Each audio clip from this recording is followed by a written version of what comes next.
এমনি এমনি ঘুমাবেন না। ঘুমানোর আগে বিসমিল্লাহ বলে লাইটটা অফ করবেন, বিছানাটা বিসমিল্লাহ বলে ঝাড়বেন, ঠিক আছে? ওয়াশরুম থেকে পারলে অজু করে আসবেন। মশারি দিচ্ছেন, লাইটস অফ করছেন, পাত্র যেগুলো আছে সেগুলো একটু ঢেকে রাখবেন বিসমিল্লাহ বলে, দরজা লাগাবেন বিসমিল্লাহ বলে।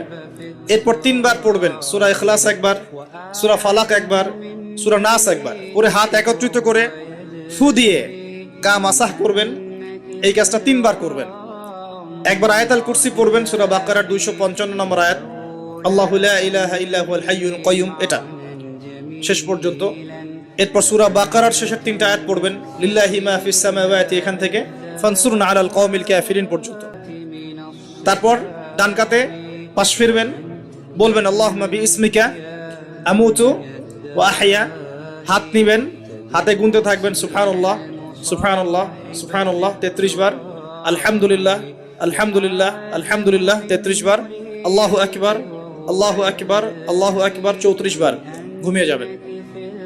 এখন যদি আপনি 6 ঘন্টা ঘুমান, আপনি নবী সাল্লাল্লাহু আলাইহি ওয়াসাল্লামের সুন্নত অনুযায়ী ঘুমিয়েছেন, প্রত্যেক ঘন্টা ঘুমানোর জন্য আল্লাহ আপনাকে নেকি দিবেন ইনশাআল্লাহ।